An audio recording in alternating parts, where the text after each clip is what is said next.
My stepmom always said she loved me like her own daughter. For years, I believed it. Vera moved in when I was 12. She was all warm hugs and homemade cookies. She painted my nails, braided my hair, and called me her bonus daughter to anyone who would listen. When people praised how well I behaved, she'd smile and say I was naturally sweet and that she was lucky to have me. My dad traveled constantly for work, sometimes gone for weeks, so most of the time it was just Vera and me. She took me shopping, let me stay up late watching movies she said were too mature for other kids, and showed up to every school play and soccer game like she'd been waiting her whole life to be my mom. When my biological mom called, usually drunk, bitter, and demanding money, Vera would hand me the phone with a soft, sympathetic look and whisper that I didn't have to talk if I didn't want to. Once, she even said, "I'm your real mom now." And I hated myself for how relieved I felt hearing it. My bio mom had abandoned me years earlier, choosing addiction over motherhood. Vera felt like a miracle, someone who actually wanted me. She even kept a journal about my life. I'd catch her writing in it sometimes, tongue peeking out in concentration, and she'd say it was for when you're older, so I'd always remember how loved I was. I treasured that journal like proof that I finally belonged to someone. The red flags were subtle. She'd interrupt whenever I talked about memories from before she arrived, gently questioning whether I was sure that's how things happened. Little by little, I started doubting my own recollections. She also began isolating me from Dad's extended family. His sister, Aunt Patricia, used to be close to me, but Vera would schedule conflicting plans whenever there was a family gathering, apologizing sweetly while making it sound like she was protecting my happiness. Eventually, Patricia called less, and then stopped calling altogether. Vera also inserted herself into every conversation I had with Dad. If he asked about school, she'd answer for me. If I tried to mention a problem, she'd present a solution as if we'd discussed it together already. Delilah and I think it would be best if became her favorite phrase. Over time, I felt like I was turning into a supporting character in my own life, while everyone praised her for being perfect. Then, I came home sick one day. I'd been fighting a stomach bug, and the nurse sent me home early. I used my key Vera's idea, so I'd never feel locked out. And the moment I stepped inside, I heard her voice from the kitchen. She was laughing, but it wasn't her warm, motherly laugh. It was cold, sharp, like she didn't need to pretend with whoever she was talking to. I froze in the hallway. "The little brat actually thinks I care about her," Vera said, her voice dripping with contempt. She talked about my dad like he was a fool, bragging she'd been playing this game for years. And then she said the part that turned my blood to ice. Once she married him and got her name on everything, I was gone. She'd already found a boarding school far away, and I'd only come home on holidays if I was lucky. She said Dad would be too busy with their real children to notice I wasn't around. Real children. She was pregnant. I backed out of the house without making a sound and hid outside until Dad came home. At dinner that night, Vera served my favorite meal and announced her pregnancy with bright theatrical joy. Dad was over the moon. Vera squeezed my shoulder and called me the best big sister while looking me straight in the eyes, like it was a warning. Smile, or else. For weeks I stayed quiet, because who was going to believe me? Vera volunteered, helped neighbors, organized charity drives. Everyone thought she was a saint, and she doubled down on the performance.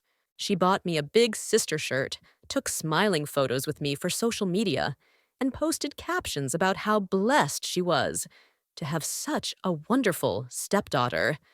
But when Dad wasn't looking, her face changed. Sometimes she'd glare at me with a hatred so pure it didn't even look human. Sometimes she'd accidentally bump into me hard in the hallway. Sometimes my things would be moved just enough to make me question my sanity. One night, she cornered me and whispered that she'd already picked my uniform for the boarding school. She smiled as she explained that Dad would think sending me away was his idea. She'd been planting seeds, telling him little comments about me being moody, overwhelmed, jealous of the baby. By the time she was done, she said, he'd practically beg her to send me away for my own good. The breaking point came when I caught her in the basement with my baby photos. She sat on the floor, calmly tearing pictures in half and dropping them into a garbage bag. Christmas mornings, birthday parties, my first day of kindergarten, me and Dad at a father-daughter dance. She ripped that one down the middle and muttered that they needed space for real family memories. That's when I realized it wasn't just about shipping me away. She was trying to erase me, so I stopped being scared and started getting smart. My phone became my weapon.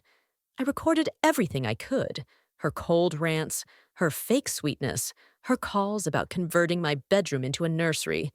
And then she made a mistake. She got careless. She left a long, rambling voicemail for her sister while she was drinking, bragging about her plan. Through the vents, her voice carried through the house like poison. She admitted she'd planted pills to frame me if she needed to. She admitted she'd forged my dad's signature on the boarding school paperwork. She bragged about the journal, how it was genius, because it made her look like the devoted mother if anyone questioned her motives. I didn't cry. I didn't confront her. I waited. When Dad finally came home from a trip, I made sure there would be witnesses. I invited my grandparents, Aunt Patricia, my uncle, Dad's best friend, even neighbors and people from church. I told Vera it was a surprise welcome home party. She loved it, another stage for her perfect wife act. That night, the living room filled with laughter and compliments for Vera. She even started hinting, in front of everyone, that I'd been going through a rough patch and might need more structure, the same story she'd been rehearsing. When the room finally quieted, I stood up, smiled, and said I wanted to make a toast. I thanked Vera for teaching me about family honesty and said I wanted to share something that showed how she really felt. Her face drained of color. I connected my phone to the speaker and pressed play. Her own voice filled the room, bragging about how she'd played us for years, how she planned to get rid of me, how she'd forge documents and plant evidence, how no one would believe a teenager over Mother of the Year. The silence in that room felt like gravity. I watched my dad's expression change from confusion to disbelief to rage. Vera tried to say it was out of context, so I played more. Her call to the boarding school describing me as dangerous, her rehearsals in the mirror, her smug little comments when she thought she'd won. When it ended, my dad stood up shaking and told her to get out. She screamed that the house was hers too, that her name was on the deed, that she'd given years to this family. That was when Dad's best friend, who happened to be a lawyer, mentioned the prenup and the morality clause. Vera's mask finally shattered. Everyone saw what I'd seen. That night she left, and the lies unraveled fast. The boarding school confirmed the forged signature. The planted pills traced back to her prescription. Notes about staging evidence turned into real consequences. And when another woman came forward, someone Vera had done this to before, my dad realized this wasn't a misunderstanding. It was a pattern. Years later, I didn't remember her as my bonus mom. I remembered her as a lesson. Love that needs control isn't love. Love that erases you isn't love. And the moment she tried to rewrite my story, I learned how to protect it.